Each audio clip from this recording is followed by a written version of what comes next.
51 babies born every 60 seconds. 16 deaths every minute. At this growth rate, the UN projects India overtaking China as the world's most populous nation in April. Though some say it has already happened. Well, the answer lies in the future, if it's a good thing or a bad thing. As other major economies grapple with population declines, can India harness its demographic dividend? We have the opportunity to convert our large young population into an advantage. Or will the ever-increasing number of people become a population pitfall? If India uses the per capita resources of the United States or Europe or even China, then we are doomed.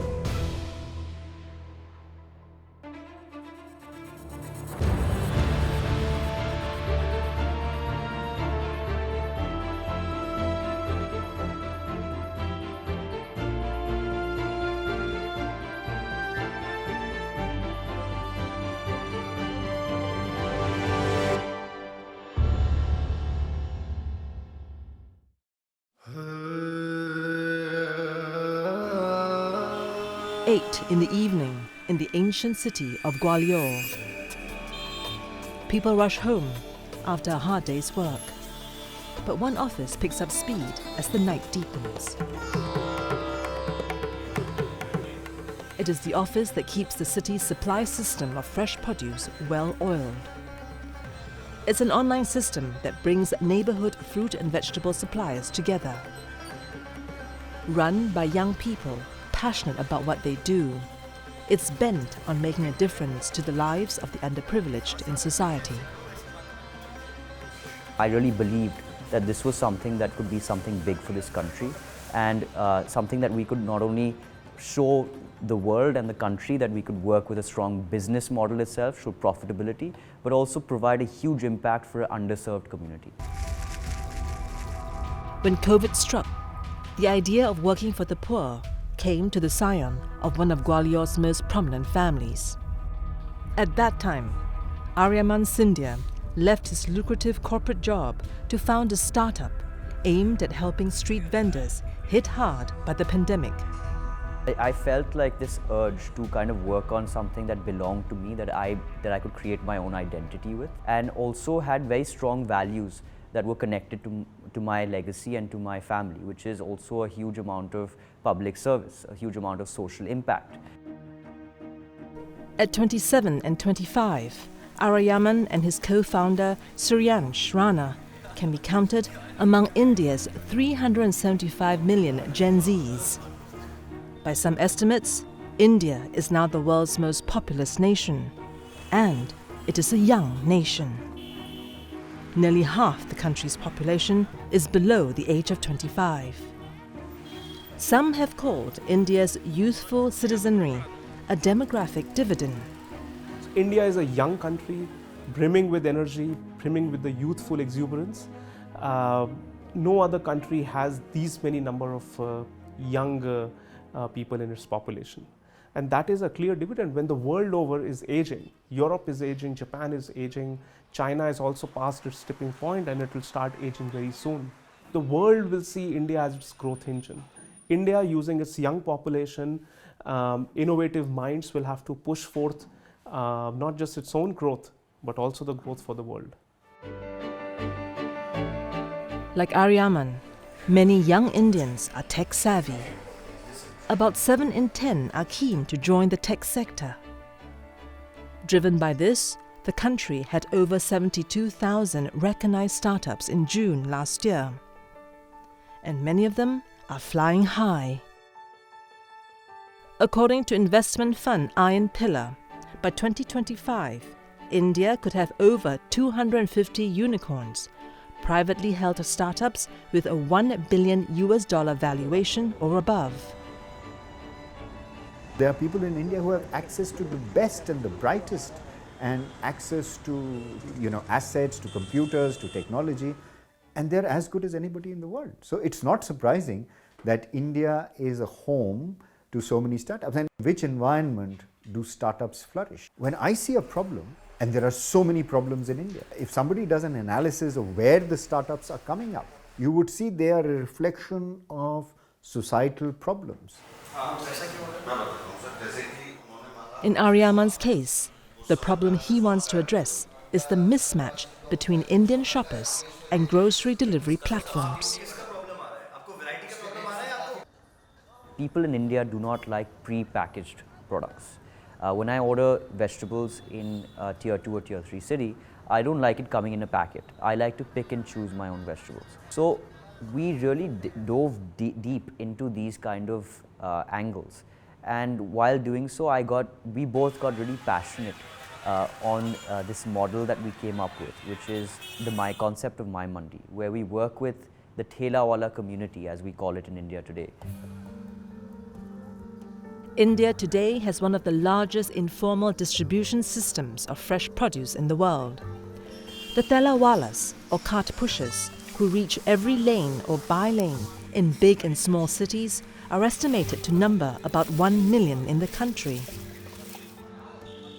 To understand the community better, Aryaman and Suryansh would go to a mandi, or wholesale market, spending hours there, speaking to people and creating relationships with different stakeholders. That was how My Mandi, an online aggregator platform, was born. The platform first aggregates orders from the Thela Walas. It then sources fresh produce from wholesalers and delivers them to individual pushcarters for them to sell. It also connects vendors with other digital services. Now, when you look at this, you have banking, you have health services, health insurance, you have EV, because we envision to get EV carts specifically designed for these vendors so that they can sell other produce apart from fresh produce. So FMCG, household products, essentially they become mobile kirana stores. 31-year-old Suren Kushal has benefited from the online fresh produce venture. With the app, he saves an arduous trip to the wholesale market each morning to stock up. Sir my मंडी के पहले मैं वो मंडी जाता था मुरार, तो मुरार में क्या है 3-4 बजे से जाना पड़ता था मुझे रात में, तो क्या है दिक्कत भी आती थी थोड़ी और उठ भी नहीं पाता था कई बार। तो जब से फिर माई मंडी चालू करी है तो मैं फ़ोन से कर देता हूँ ऑर्डर, सब्जी घर पे आ जाती है ना, सुविधा हो जाती है मुझे। The startup has grown 60 times since its inception just about a year ago. My Mandi co-founder Suryansh is confident of taking his company to new heights. 6 or 8 months ago, our team was about 10 people, and today we have more than 200 people in the organization. And of those 200 people, I would say over 90% are below the age of 30 or even 25. It should definitely outgrow me and Aryaman. You know, it should become something that is run by the country, by the people. India has one of the fastest growing IT sectors in the world, projected to be worth $245 billion in 2023 and double that by the year 2030.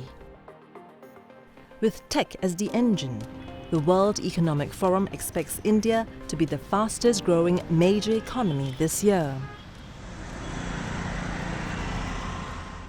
What has happened is that Indian government has started looking at this, that this sector wherein startups can engage on innovative ideas should be given enough incentives to promote more and more young minds, not just looking for jobs, but creating jobs.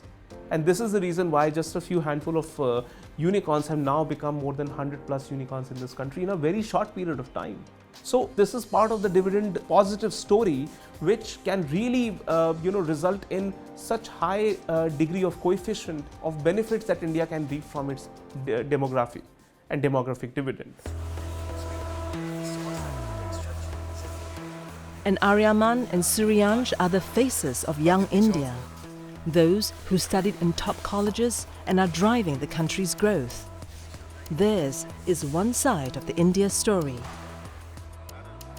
A nation of young, hungry go-getters, driven to close their country's gap with more developed nations. As we see this Indian growth story pushed by young entrepreneurs, I feel that this whole puzzle with respect to literacy, poverty as well as unemployment can be solved by young people like us. When we go out there with confidence, with an idea, and we'll say, okay, fine, we're going to try our best and we're going to do it. I see India being the next Silicon Valley, and why not? I see India really taking advantage of this demographic dividend. We have the opportunity to convert our large young population into an advantage if we skill them, educate them, especially as population is declining in large number of the countries. You look at Japan, Korea, even China is struggling now to increase its population. So when I say India has an advantage, India doesn't only have an advantage of skilling and educating a large youth population and turning it into a economic advancement and development for India, but we can be the suppliers of skilled people for across the world. The country's population trajectory means that almost a quarter of the global workforce in the next 3 decades will be Indians. But on the other side is another story. One of poverty, illiteracy, and inequality among youths. If we don't invest in them, then we could be heading for, instead of what economists call demographic advantage, it could become a demographic disaster.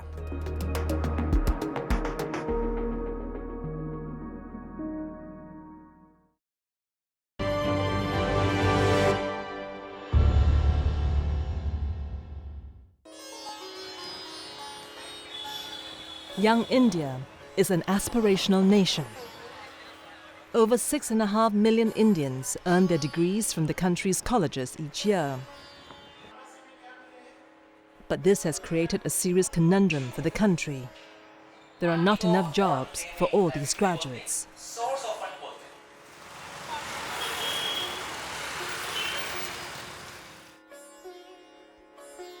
One young Indian who has been scouring the job market for more than a decade is Dividend in Meerut.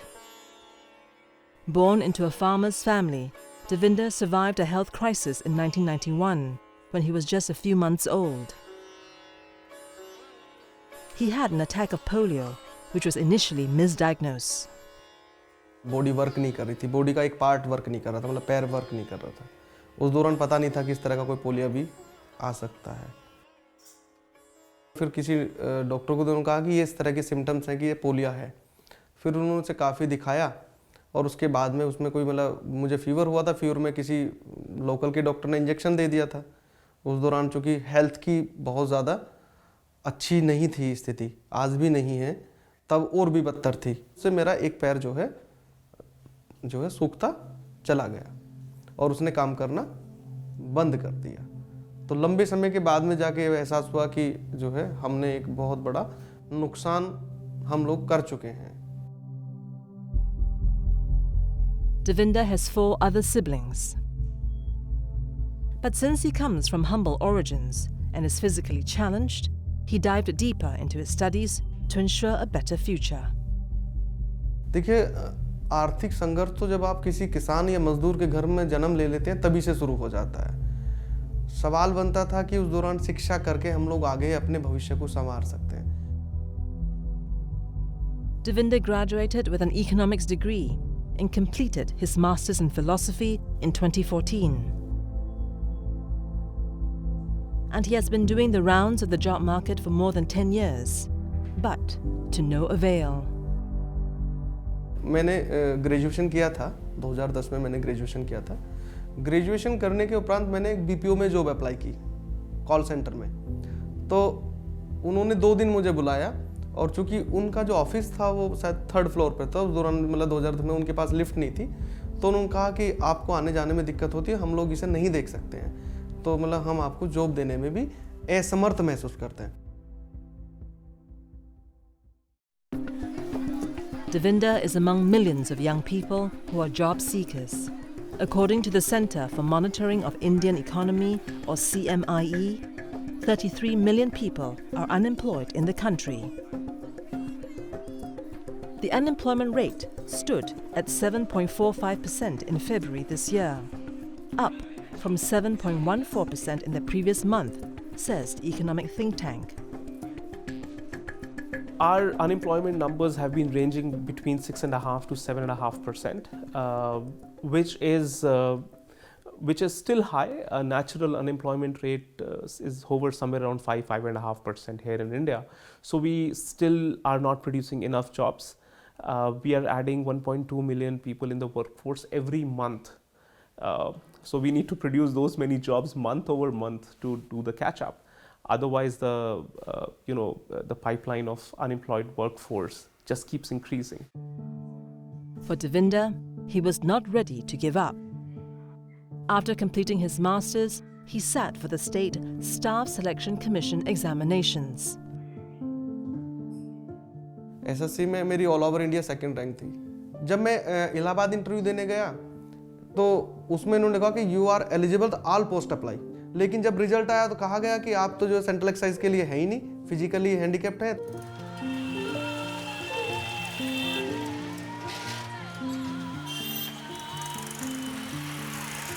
Undeterred, Devinder has now completed his PhD in economics, but he still doesn't have a job. He taught for a while in a junior college, which had a temporary vacancy, but that did not work out. तो 2016 में फिर जो है एक अखबार में इश्तेहार था, तो उसमें था कि मैनेजमेंट के द्वारा शिक्षकों की वैकेंसी है, तो हमने अप्लाई किया। अप्लाई करने के बाद में हमारा एसएसटी हो गया।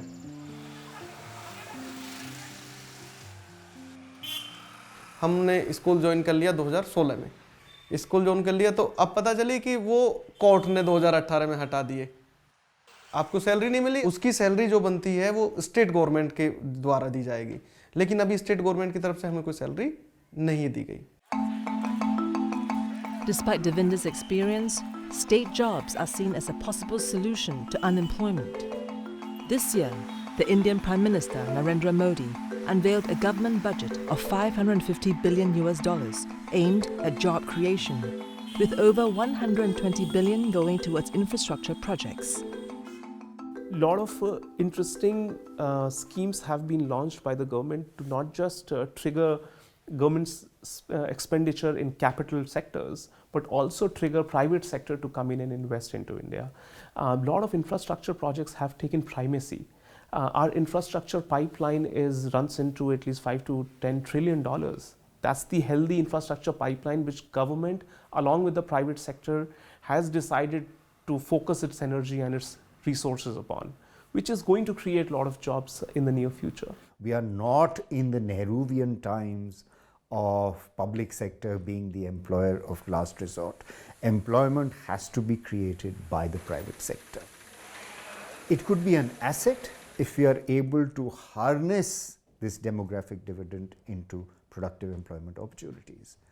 And that is possible, provided we are able to do the investments that we want to do, if we are able to reform and liberalize the markets that we want to do. We've reformed the product markets, we've in a sense reformed even the capital markets.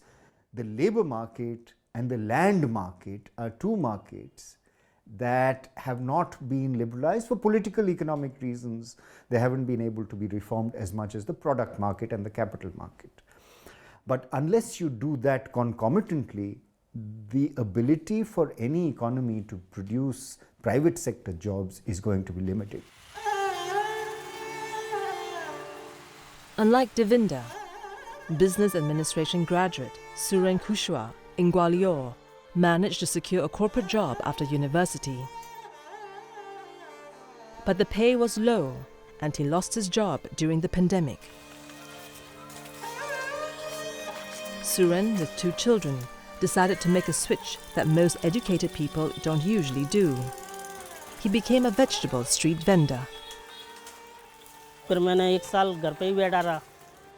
उसके बाद मुझे ये माई मंडी का वो सब्जी का काम आया, सर मिले थे मुझे, तो वो मैंने काम चालू कर दिया था। इसमें मुझे ना थोड़ी डबल इनकम मिलने लगी। 8,000 मिलते ही मुझे 15-16,000 रुपये मिलने लगे। तो जब से मेरा कच्चा सही चल रहा है। You'll be very surprised. So a lot of them are actually have MBAs. So a lot of the street vendors that we work with, who are probably 25, 26, are college graduates, you know. But it's the whole notion that selling vegetables on the street is, you know, something that's looked very down upon. That stigma has to be broken, you know, and it's actually a very lucrative business. That's why you see almost so much of the population in this space. This presents another problem for India as its population booms. The highest job creation is among the lower ends of the value chain. Meanwhile, nearly 1 in 5 graduates are unemployed. एक साधारण आदमी को लीजिएगा, उसकी मजदूरी बैठती है 500 रुपये, है ना। एक पढ़ा लिखा बेरोजगार आपको मिल रहा है 150 रुपये पे। कॉलेजों में 150 रुपये पे महिलाएं ड्यूटी देने जाती हैं, 160 देते हैं वो। अब किसी शेर ने कहा कि ना पढ़ते तो खाते 100 तरह कमाकर, हाय मारे गए ये तालीम पाकर। And if India does not create enough opportunities for its growing population, it may lose its best and brightest to migration, a phenomenon called brain drain. Last year, over 200,000 Indians renounced their citizenship, the most in over a decade.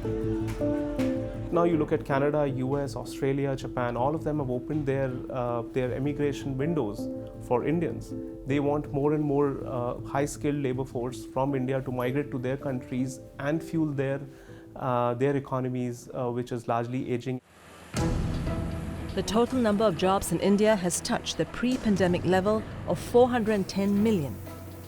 Though the actual jobless figure is disputed by some observers, it's clear the country needs to create hundreds of thousands of new jobs every month.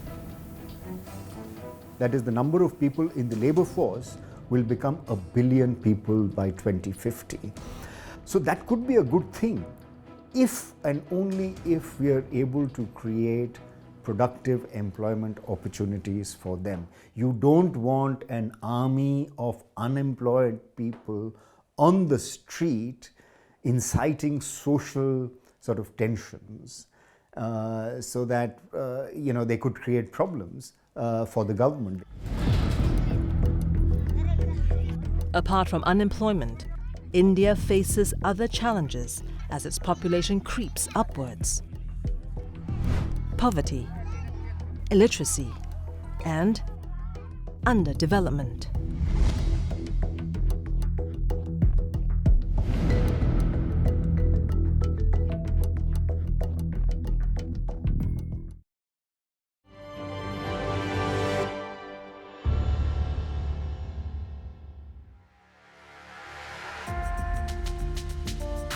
The Taj Mahal, a majestic monument to love.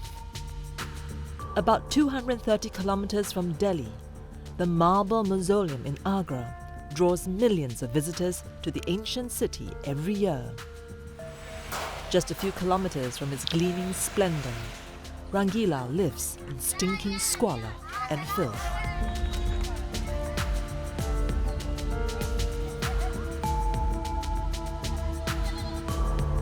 This small shanty town in the heart of the city is home to 300 men, women and children.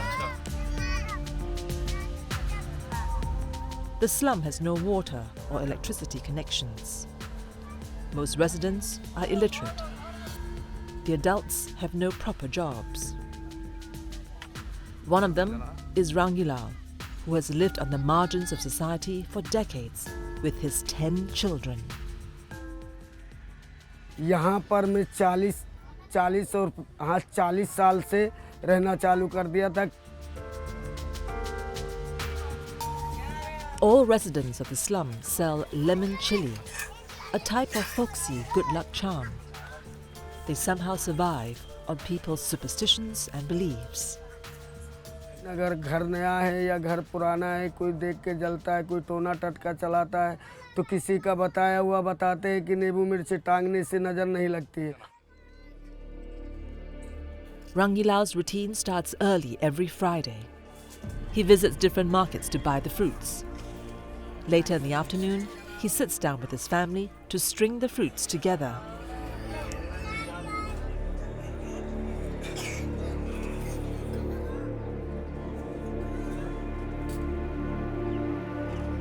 On Saturdays, he ties the lemon chili strings on cars, office doors and windows, earning between 1,000 rupees and 1,500 rupees, or 12 to 18 US dollars on that day. उसके बाद ले जाकर घरों में, दुकानों में और क्या बोलते हैं, ट्रक में, गाड़ी में, सब में टांगते हैं।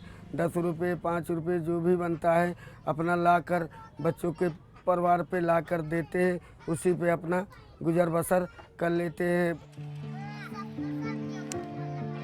Most children in the colony have never been to school or are school dropouts. But Rangilal believes in children's education, knowing that's the only escape route from extreme poverty and destitution. हमारी तो ज़िंदगी ऐसे ऐसे में cut गई, लेकिन हम ये नहीं चाहते कि हमारे बच्चे इधर उधर की ज़िंदगी कटे।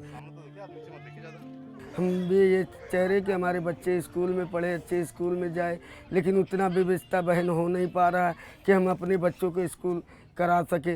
आप देख ही रहे हैं कि कैसे माहौल पे रह रहे हैं हम। In the decade between 2012 and 2021, India added 130 million people to its population, as many people as in Japan. At the same time, the country saw burgeoning inequality. 40% of the wealth created went to just the top 1%. Meanwhile, about 230 million live in poverty. As India becomes the world's most populous nation, uplifting its poorest will be a considerable challenge. Because people's aspirations are changing.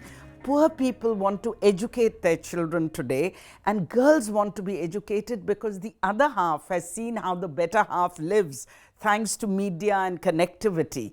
So the aspirations have changed. It is not a demand side issue, it's a supply side failure. If we have to bring down poverty, or if we have to use our people for productive opportunities and therefore raise our level of living, we have to first provide them good quality education, which we have, I think, not as a state, as a nation, we have failed to do so. If you look at China and the East Asian tigers and even the developed countries before us, before they became economic powerhouses, the investments that were made, especially East Asia, was on education. 38-year-old social worker Naresh Paras is working in the slum for the last 15 years. He has been fighting to get the slum children admitted to schools. तो बड़ी मुश्किल से एक बार जब इनसे प्रयास किया तो मैं 3 बच्चों को ले गया था एक बार परिवार से बात करके, तो तीनों बच्चों को स्कूल में मना कर दिया, बोले कि ये बच्चे बहुत गंदे हैं, इनमें से बदबू आ रही है, हम नहीं इनको दाखिला देंगे। तब फिर मैं इन बच्चों को मैंने इनसे परिवार वालों से बातचीत की, मैंने बोला कि आप इनको नहलाई धुलाई साफ़ सुथरे कीजिए, तब दाखिला तब भी मिल जाएगा। तो उन्होंने घर वालों ने कहा कि देखिए हमें इससे कोई लेना देना नहीं है, क्योंकि जितने ज़्यादा हम गंदे रहते हैं उतनी ज़्यादा हमें भीख मिलती है। 5 बच्चों को फिर मैं अपने साथ में ले गया, वहीं के एक हैंडपम्प से मैंने उन बच्चों को नहलाया, सूंघी है ये, तो फिर उनको नहला धुला के साफ़ सुथरा करके बालों में कंघी करके मैं स्कूल ले गया था। तो वहाँ फिर जो हेडमास्टर से उन्होंने फिर मना किया कि हम इनका दाखिला नहीं लेंगे, क्योंकि हो सकता है ये हरिजन हो और इनके पास में कास्ट सर्टिफिकेट नहीं है। By and large, India has made progress in improving educational opportunities for children in recent years. The literacy rate jumped 5% between 2011 and 2022. But large pockets of illiteracy remain. According to one report in 2020, at least 266 million people cannot read or write. Rangilal's children are, however, in school. 7 साल की है वो जा रही, जो साबिया लड़की प्रियंका है 10-12 साल की, वो पढ़ रही है। एक लड़की निर्जला है जो नेंथ पे है, नेंथ पे वो पढ़ रही है, 2 लड़के पढ़ रहे हैं। But Rangilal's story speaks to another dimension of India's population growth. Fertility rate has been falling among educated women, but it remains high among the poor. ये जो मेरी बच्ची है आ गई है, ये सारे लड़कों की जाति से मेरी बच्ची आ गई। अगर शुरू से मेरा बेटा आ गया होता तो इतनी बच्ची नहीं आती। पॉपुलेशन के जितने भी कैंपेन चलते हैं तो कैंपेन जो हैं वो अभी इन लोगों तक नहीं पहुंच पा रहे हैं, जबकि ज़रूरत इनको है। ये एकदम नेग्लेक्टेड लोग हैं। The 10% of the births are unwanted, and this is the average for the country. UP, it's 13%, but within UP, we are working in a district called Bahraich, which is one of the most backward districts in UP. It's 32% unwanted fertility. So, you know, you're talking about huge numbers in one place. And the lack of family planning places burdens on the poorest family. Malnutrition plagues India, which ranks 107 out of 121 countries on the Global Hunger Index. आग मेरे बच्चे बोले कि पापा खाए कि नहीं खाए, मम्मी खाया कि नहीं खाया, फिर भी मैं कह देते थे कि बेटा मैंने खाया, तुम खा लो। मैं पेट भर गया, मेरे पेट में पानी पी के मैं सो जाता था। Around 50 kilometers from Agra is the congested town of Firozabad.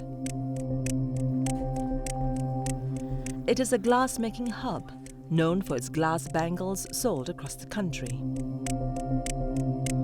45-year-old Amna has been making glass bangles since the age of 10, but she has always lived in poverty, especially after her husband's death in 2019. Life has become a grim fight for survival for Amna and her 7 children. The older ones help their mother make bangles over hot gas burners in their small one-room living space. गरीबी देख के थोड़ी इतनी income नहीं थी शौहर की, उसके बाद में चलता रहा। फिर उसके बाद में शौहर का भी इंतकाल हो गया। उसके बाद में बच्चे पढ़ नहीं पाए, जो पढ़ते थे वो फिर रुक गई उनकी पढ़ाई। सुबह 6 बजे से बच्चे बैठती हैं तो खाना खाने के लिए 1 घंटे का रेस्ट लेती हैं। उसके बाद में 10 बजे तक रात तक काम करती हैं। Hours of back-breaking work fetch only a few hundred rupees. One person can make 25 bundles a day. The selling price of one plain bundle is 6 rupees, or less than a cent. जब कहीं घर का गुजारा कर पाती, 6,000 7,000 काम निकलता है। एक बच्ची मेरी तबीयत खराब रहती है, एक बच्ची की।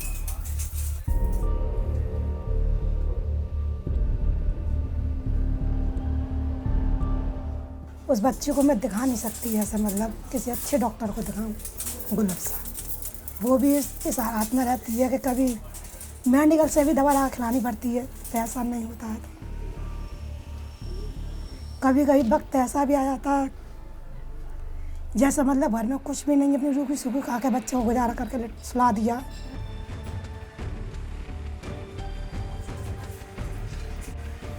ऐसा लगा था थोड़ा कि जैसे बच्चे ना होने पे थोड़ी समस्या कम होती मेरी, थोड़ा ऐसा भी लगा कुछ कि बच्चे ना होने पे भी समस्या होती, शौहर का साथ छूट गया। You take the sort of internationally accepted standard of $1.9 in purchasing power parity terms, and if you look at that estimate, India has about 20 to 25% of India's population is poor, and that's still a large number. India has made significant progress in removing extreme poverty in recent years. More than 400 million people were lifted out of poverty between 2005 and 2021, according to the UN. So we are adding more people and therefore the fruits are going to get divided in those many number of hands. I personally feel that you all constantly have to look at outpacing and increasing the size of the pie at a much bigger rate. And I think what Government of India has been focusing on is that the bare minimum food and a house and a clean drinking water, some of the basic building blocks of providing these things through the state government's interventions is provided to a family, so that everybody has a level playing field beyond these basic concerns. But poverty and illiteracy are not the only pitfalls. India's increasing population places huge pressures on resources and the environment. What can the world's most populous nation do in the face of the changing climate?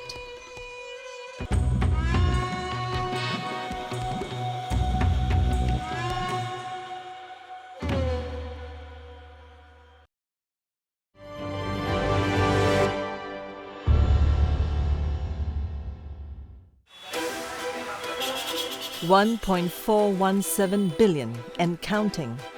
By some estimates, India has become the world's most populous nation, even as the number of people on Earth surpassed 8 billion for the first time. A large population means a greater demand for energy and water. And with that comes a hunger for resources.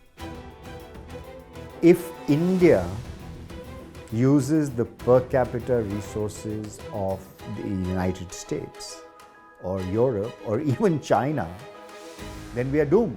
The world is going to blow up if India becomes as resource intensive as even China before us. So our per capita carbon footprint is 2 tons per year, roughly around that. China is probably 6, going up to 9. If we go to those levels, then the world is doomed, and we are doomed, as we know, that cities are going to sink closer to home. You know, there are a lot of vulnerable cities along the coast, not to talk about, you know, the Pacific or Maldives. I mean, they're all going to sink. So we know that. India was the 8th most polluted country last year, with PM 2.5 levels 10 times the WHO limit, according to one report. And the capital, Delhi, remains one of the most polluted cities in the world. As the population increases, can India find a sustainable way forward?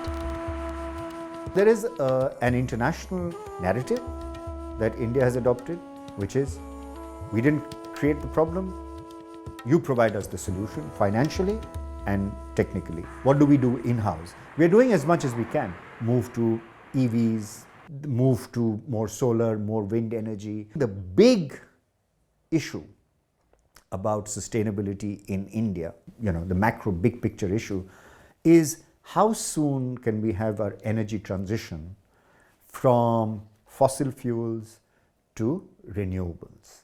When will that peak happen, and how soon can we have that? And we can only move out of coal or transition out of coal if there is a substitute that is available.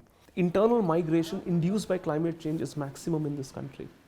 So India cannot wish away that climate change is predominantly a Western concept or an idea which Western countries are trying to lead from an equity standpoint. India will have to, you know, face and have its own strategy dealing with climate change. And therefore India, and led by our Prime Minister, has been categorical that we will not fall into debates which were a decade old.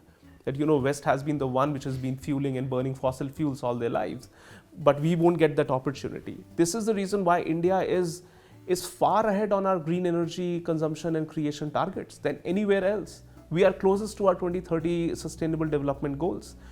Some of our companies here in India are #1 green power producing companies.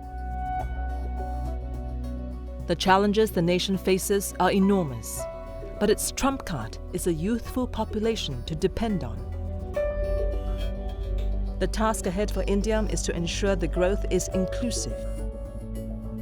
30-year-old Priti Singh in Gwalior was never encouraged to study. Her parents were worried that being educated would lower her marriage prospects.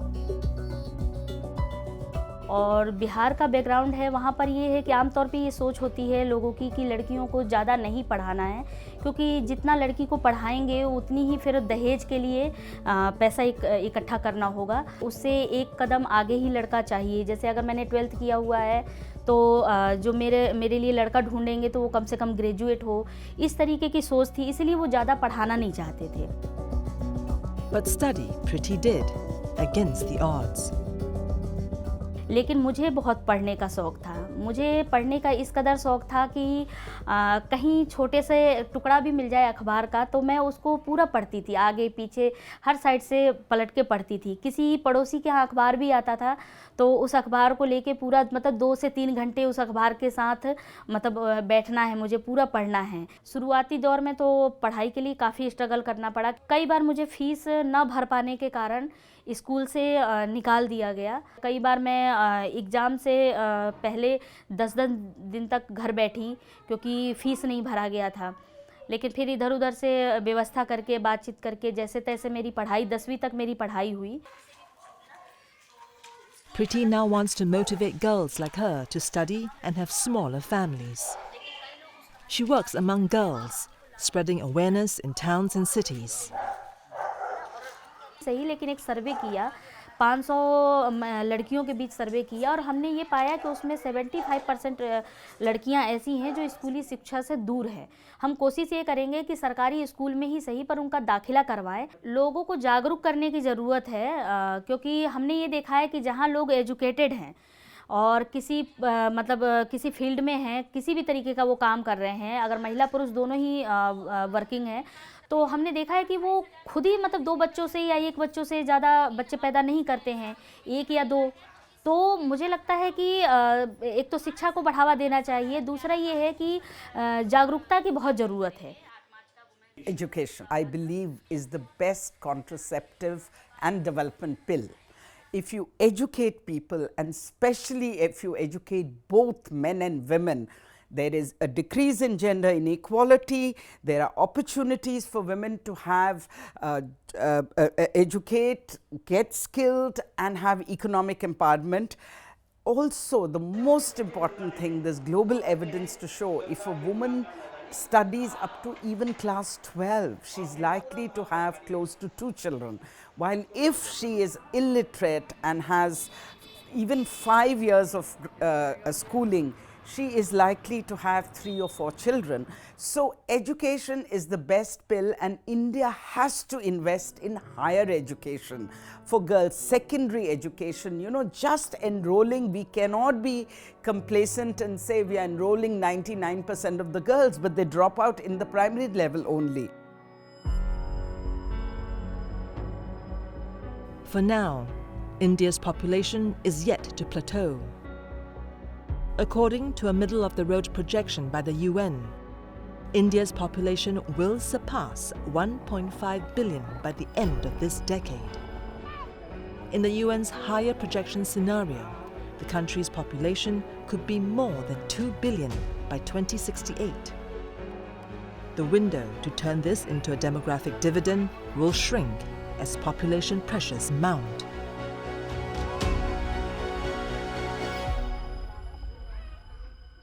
Or the people that you see around you in India who don't have the basic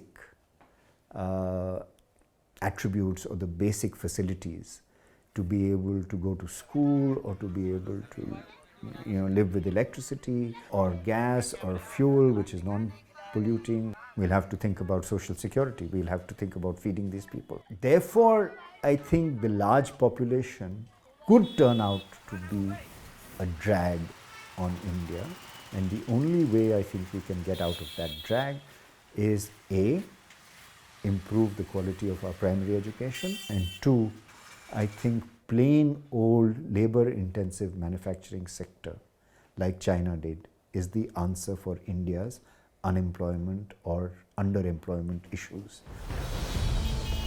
There is, however, a silver lining in the growing population cloud. India's fertility rate, which measures the average number of children born per woman, has stabilized around 2. The replacement rate, where a population can sustain itself, is 2.1. Population as a worry was a 20-year-old story. In today's day and age, no public policy person interested in this subject would ever say that rising population is a worry. Everybody has realized that our TFR, total fertility rate, is declining at a faster pace than anybody would have imagined 20 years back. And therefore, the biggest public policy challenge before us should be an obsession with economic development, utilizing our workforce so that we grow fast enough before we grow too old. It took the global population 12 years to go from 7 to 8 billion. It will take another 15 years until 2037 for it to reach 9 billion. India, meanwhile, has a window of opportunity to make sure its large population is a strength, not a weakness. But it will have to overcome hurdles in education, health, gender equality, and access to productive employment. You know, I have great faith in the young population of India. That's what gives me hope. How big would you dream if you knew you could not fail? And I feel like India is on that trajectory of, dreaming as big as possible. India is blessed to have its demographic dividend at a time when we are rising and shining and the beacon of hope for the world. By 2030, we would be in a position to consolidate these dividends in a way that we have a firm sight of becoming a developed country. The demographic profile that we have, the young people in our population, can we convert that into a demographic dividend, or will that become a demographic nightmare for us, or a demographic ticking time bomb for us? I don't have a ready answer to the question. It could turn out either way.